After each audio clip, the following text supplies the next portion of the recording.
또 다른 이제 경제적인 문제에서 가장 큰 걸림돌은 브라질의 세금이 높은데 이 세금을 어디다 쓰는지 모르겠습니다.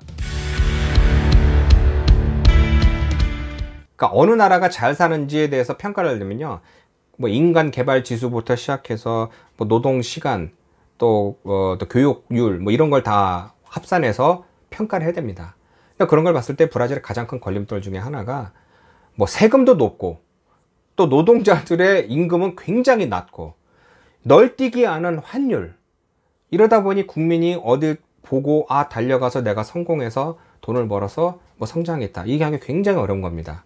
얼마 전에도 제가 또 올린 동영상에 보면 흑인들의 삶을 보면요, 개천에서 용난다라는 거는 이제 거의 불가능한 이제 시대가 왔습니다.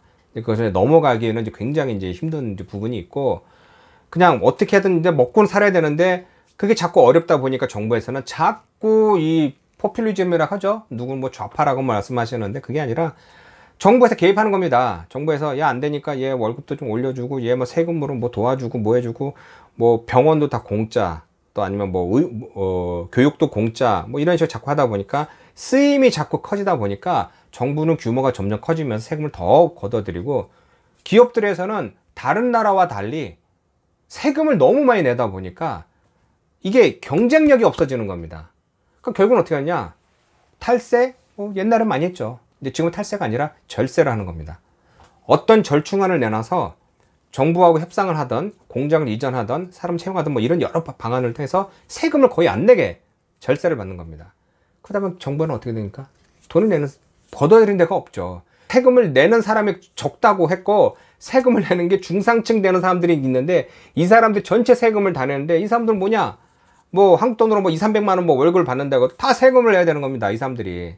그렇지만 나보다 돈 많이 더 버는 주인들, 이런 사람들은 세금을 거의 안 내고, 아니면 내가 밑에서 일하는, 그러니까 이거 뭐 사람 비하는 건 아니지만 청소나라든가 운전수라든가 이런 사람은 또 세금을 낼 필요가 없는 겁니다. 소득이 적다 보니. 그러니까 이런 게 자꾸 악순환이 되는 겁니다. 투자, 그러니까 발전의 가장 큰 요인돌이 되는 이제 투자 문제도 있습니다. 그러니까 어떤 장비나 기술을 가지고 오고 싶다라고 해도 이게 쉽지가 않은 게 그 비용이 굉장히 높습니다. 그러니까 예로 들겠습니다. 그러니까 한 100만 헤알 정도 되는 이제 기계를 가져와서 브라질에서 설치해서 이 기계를 가지고 뭐 연구를 하겠다라고 하면은 그 보통 이제, 그러니까 이건 뭐 되게 굉장히 높게 잡은 뭐 데이터입니다.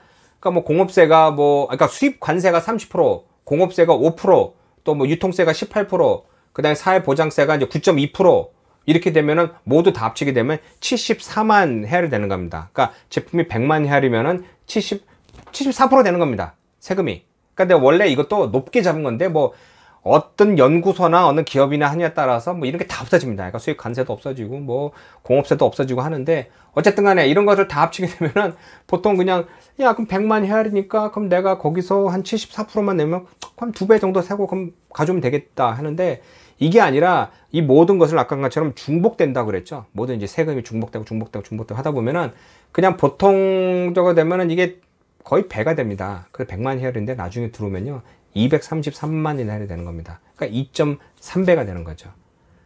근데 여기서 이것만 가지고 왔느냐, 이걸 가지고 연구하면 되는데, 아까 말씀드린 것처럼 이런 제품을 가지고 제가 또 판매하기 위해서는 제가 창고에도 넣어놔야 되죠.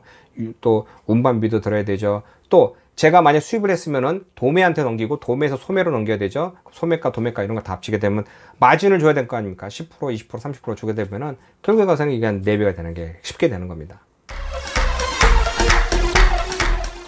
또 다른 이제 경제적인 문제에서 가장 큰 걸림돌은 브라질의 세금이 높은데 이 세금을 어디다 쓰는지 모르겠습니다. 가장 쉽게 설명할 수 있는 게 우리 고속도로를 타보죠.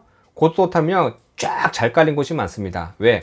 예전에는 정부에서 운영할 때는요, 맨날 구멍 파여 있고 갑자기 홀이 있어가지고 차가 휩쓸려 가고 뭐 문제가 많았는데, 이제 90년대 이제 후반부터 이제 모두 이제 민영화하면서 굉장히 좋은 도로에 톨게이트 뭐 이용료를 보면요 높습니다.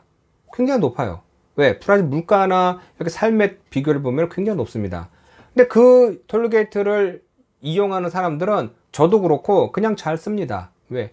아니, 톨게이트비가 뭐 몇만 원 하는 것도 아니고 몇천 원인데, 어떨 때는 이거 뭐 한 3천 원, 4천 원인데, 뭐 아시죠? 톨게이트비가 뭐 60km, 100km 가면 한 군데만 있는 게 아니라 중간중간에 하나씩 있는 거. 그럼 합산해 보면 꽤 되는 겁니다. 그리고 또 돌아올 때는 비용도 있고. 그래서 그걸 봤을 때 아, 그래도 내가 뭐 기름값보다는 쌌다 뭐 이렇게 뭐 자책하면서 인정을 하는데, 문제가 뭐 다른 나라도 그렇지만은 도로 이용료를 다른 방법으로 저한테 징수하고 있는 겁니다.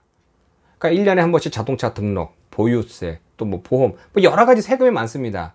그걸 이용해서 그럼 그 돈을 어디 쓰느냐? 그러니까 텍스라고 하는 것은 사용처가 불명합니다. 그러니까 이 텍스라는 거는 어디에 쓸 것이다. 그렇기 때문에 이 돈이 어디로 가는지 아는데, 임포스토라고 하는 거는 번역하면 세금인데 출처를 밝힐 필요가 없는 겁니다. 그렇기 때문에 옛날에는 자동차 보유 텍스라고 따샤라고 해서 걷어들여서 그걸 가지고 도로도 닦고 뭐 신호등도 누르고 했는데, 이게 어느 순간부터 임포스토라고 바뀌었습니다. 임포스토는 국민에게 어디다가 뭐 쓰고 있다라고 출처를 밝힐 필요도 없고, 또 그거를 출처를 그 도로에다가 사용해야 될 의무 사항이 없는 겁니다. 그러니까 그 돈을 걷어들여서 다른 사업을 그러니까 뭐 걷어들여서 개인적으로 뭐 착복한다 그런 건 아닌데, 그 돈을 걷어들인 거를 도로 보수에다가 써야 되는데 그렇지 않고 그걸 가지고 다른 사업에 쓴다는 거죠. 그러니까 결국은 이용하는 우리 주민들, 시민들은 세금을 두 번 내는 겁니다. 징수에 가고 또 쓸 때마다 돈을 내고, 그러니까 이게 잘못됐다는 거죠.